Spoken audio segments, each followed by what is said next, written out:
And now, words of wisdom with Adam Carriker. AJ McCarron's girlfriend will be featured in SI Swimsuit Edition, while my girlfriend will be featured on Mythbusters. Manti Teo.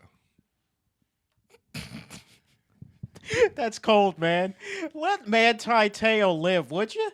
Hey, man, I'm hoping we draft him here and bring in a well, actually, we don't need a middle linebacker, but if we needed one, I'd be okay with him coming here and making some plays for us.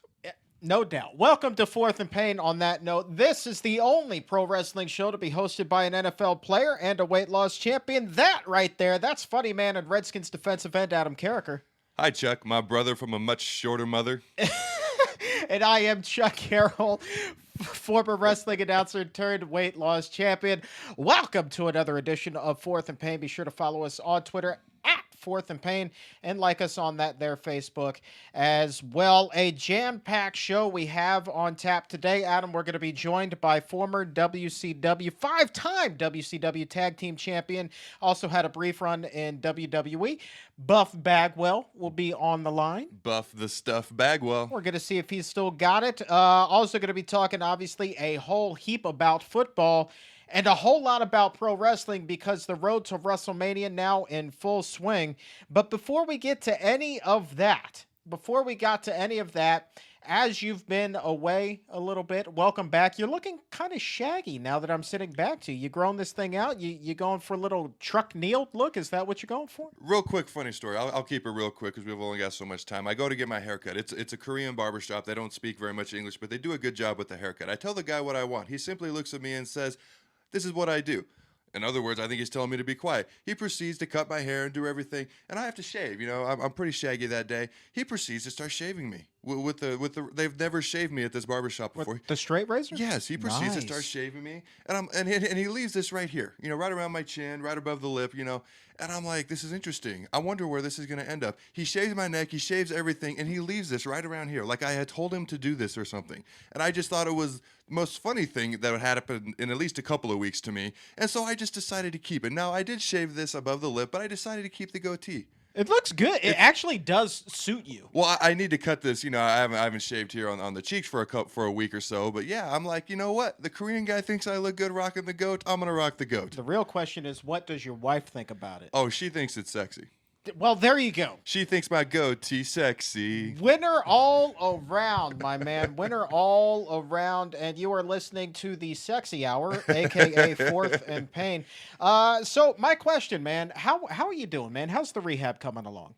The rehab, I mean, I'm working hard. I was out there in Colorado. I did it for, I went to, it's called Rebound, where I worked out there for 2 hours a day. Then I have this machine called a CPM that I'd do 3 hours a day. So 5 hours a day I was doing the rehab. Now I come back here, I meet with our head trainer. They want me to come in twice a day. So today was the first day, a full day back with them. So this morning I was there from about 8:30 to about 11, so 2.5 hours, came home. I got a little break, got some lunch, and then I was there from 1 until 3. So another 2 hours, so about 4.5 hours there. And then tonight I'm going to do another hour and a half in the CPM machine. I have this microcurrent unit that I hook up that's supposed to help with the process of healing the leg as well. You know, so that's probably like 5-6 hours of rehab a day. So I'm working, I'm getting there. We're working on getting the strength back. We're working on getting the range of motion. If you ever torn a quad tendon, and then they put you in a straight brace for a while, they got to crank on that knee to get it back. I mean, I just need Andre the Giant to just come jump on the end of my toes and just get that range of motion back. But they're cranking on it every day.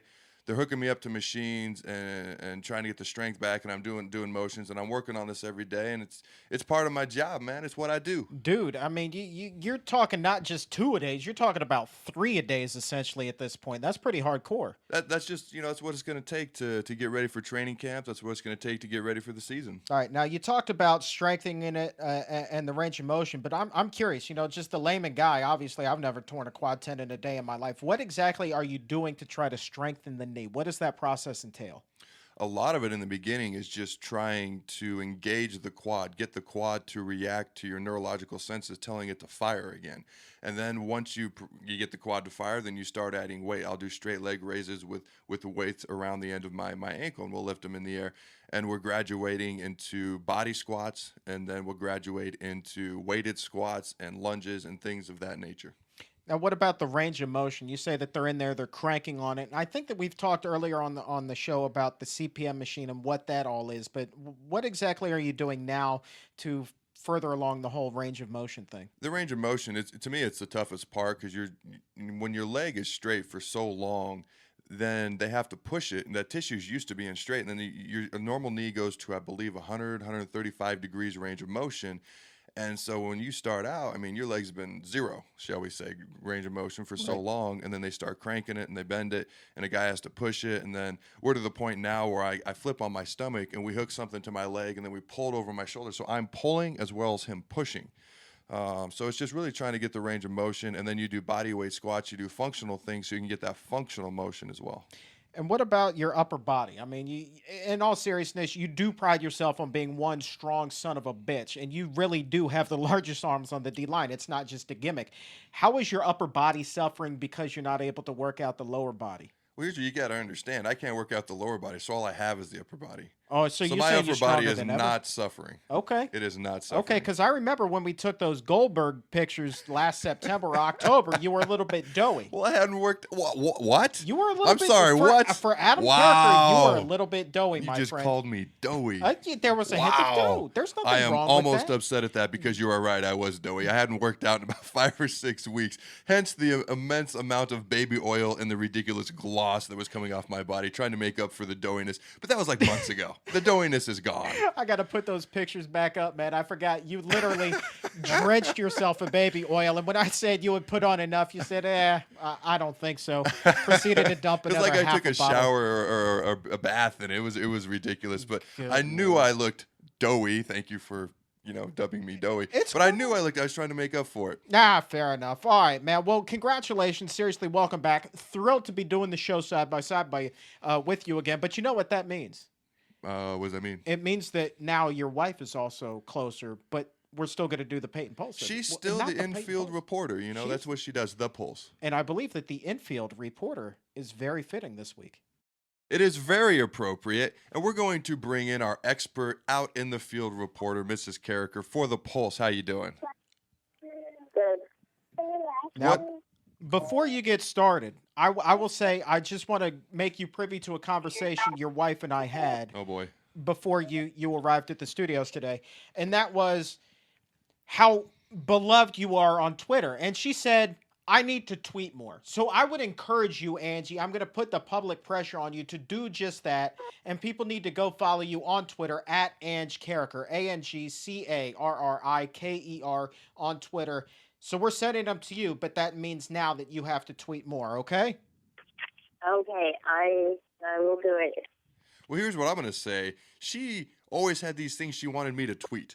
And I'm like, why don't you get your own Twitter? Because I want to tweet what I want to tweet, and I don't want to tweet what you want me to tweet. So you can tweet what you want to tweet when you get your own Twitter. Did you follow that? Did you like that? That's actually pretty impressive off the cuff. Not Anyway, bad. so she gets her own Twitter. Now she never tweets. What's up with that? And she has good stuff to say. She's funny and she's good. She Give makes me her a laugh. follow, and I will make her tweet more, folks. All right. So what are we talking about this week, crazy kids? What is the Pulse, Mrs. Carriker? As we hear the baby in the background. NASCAR is like pretty big on the sports radar right now, especially Danica, and being the woman and actually doing fairly well amongst the men. So much that I am not a NASCAR fan, but I did watch the last 8 laps of NASCAR over the weekend. So I think she's actually starting to get even women to watch NASCAR just because you want her to do well. And I don't know, it's like finally like a woman coming in there, and it's such a man sport, but I don't know, it's nice to see a fresh woman out there. So. We watched more than the last 8 laps. We actually sat there at our kitchen table in our house in Colorado and played cards with my parents. And in the background, we had the TV on so we could watch it. We watched like the last 100 laps. While we were, my son, Jacob, he doesn't want to be a football player. And I'm like, okay, that's fine. That's safe. Whatever you want to do is probably going to be less safe than this. What does he want to be, honey? He wants to be a race car He driver. wants to be one of the few things in sports that's more dangerous than a football player. He wants to be a race car driver. So we had to DVR the Indy 500 so that he could watch it later once the race was over. Wow. I respect that. And he loved it. He loved it. It was like they're racing, and he thought it was the greatest thing, that they had to go to the pit to get new tires. And Oh, man. Oh, he loved all that. Okay, so real quick, back to the topic at hand. There are some people out there who have said, if this was a man finishing 8th, we wouldn't even be talking about this. So why is this such a big deal? What is your take on people who take that approach to how Danica finished at the Indy 500? Daytona 500. I'm sorry, Daytona. I apologize. I'm not a race car guy at all. I can't even change my own oil, folks. I know people are like, oh, she's just a woman, get over it. But it's huge. It's just like anytime a, female wants to play, in high school football and stuff like that. It's a big deal because it's a man's sport.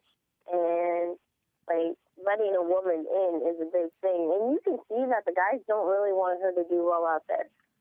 She even said that whatever the mechanics out there and stuff, that she would have been freight trained, which a huge wreck she would have caused just because of the way she was boxed in and stuff. And so it's kind of I think she's got a lot of people cheering for it, especially us women. It's hey, you go and you show the men that, this isn't you man sport. A woman can get in there too. Well, here's a take that not a lot of people are picking up on, and this is, I agree with you that it's wrong for her to be held to a different standard. I think that just by virtue of the fact that she was able to sit on the pole at the Daytona 500, beat out the other 242 drivers in the field, beat them all out, sits on the pole, that tells me alone that she's a phenomenal driver. Forget all of her credentials in the open wheel before she came over to NASCAR and what she's done in the Nationwide Series.